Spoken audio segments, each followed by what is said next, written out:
Hey everybody. Welcome back to another episode of ARCHITECT SCHMARKETECT.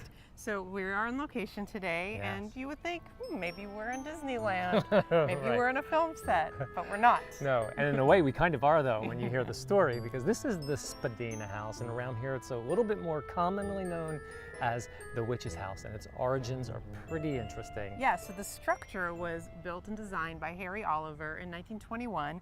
He was an art director at the Willat Studios in Culver City, and it was originally used as office spaces and also as a film backdrop. Right, but it didn't stay that way in terms of being used as a backdrop for, it was 3 years. And then this producer, director came along and he's like, you know what, that's a beautiful house.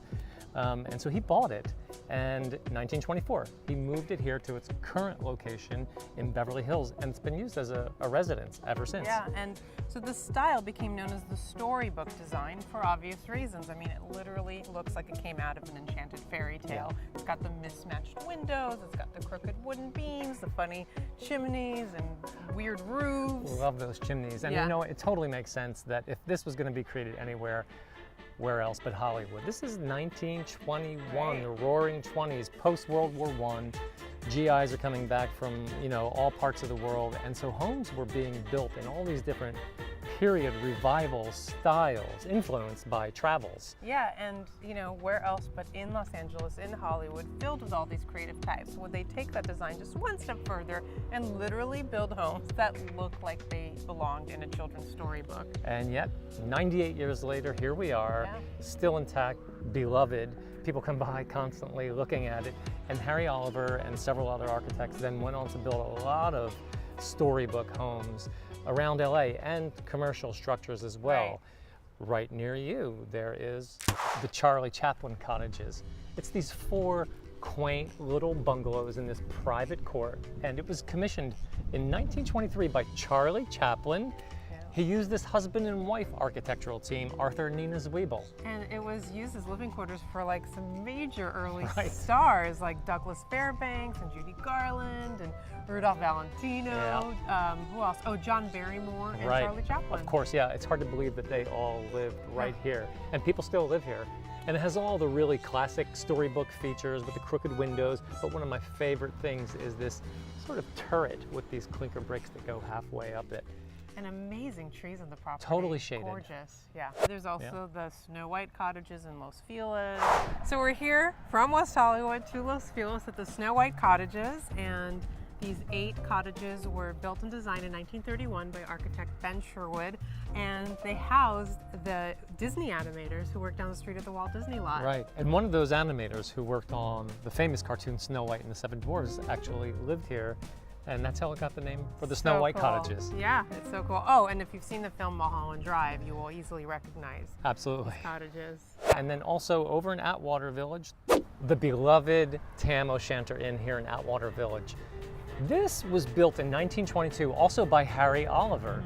And he built this for Lawrence Frank and Walter Van de Kamp, who you may know the name from the Van de Kamp Bakery. Yeah, and it was constructed by movie set carpenters, and the owner said that he wanted to throw every piece into the fire so that when it would be constructed, it would just get more and more beautiful as the years went on. Talk about authentic. Yeah. And then there's the Hobbit houses, which were built across the street from Sony Studios.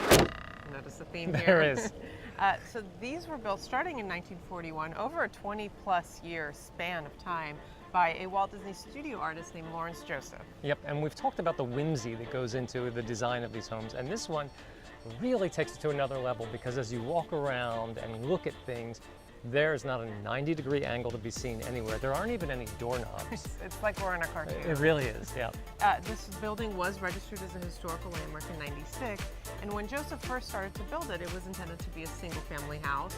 He kept tinkering, redesigning, adding on, and eventually there are enough structures that were being served as rental units as well. And he was not just an artist and a carpenter, but he was also a real avid sailor, and so there's a lot of nautical themes that are incorporated into design here as well. We were just inside of a unit that somebody showed to us, and it was so fun. So fun. And I don't know if you can hear the ponds all around us. There's turtles sunbathing behind us. Yeah, and goldfish swimming. Pretty great property. Good. Yeah, if you live in one of these or close to one of these and either know a bit of history or would like for us to share some history about one of these types of structures, we'd love to hear from you. Yeah, and reach out to us. Yeah, and also if you have a particular architect or designer that you would like for us to do an episode on, we love hearing Send from us you a guys. note. We'll do it. Yes, and thank you guys so much for watching. Thank you, everybody. See you next time. Bye-bye. Bye.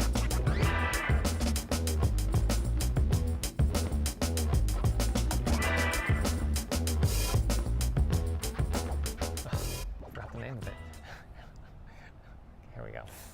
And he built it for Lawrence Walter, Lawrence Frank.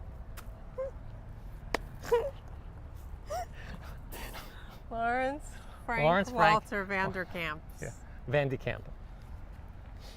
All right, here we go. Woo!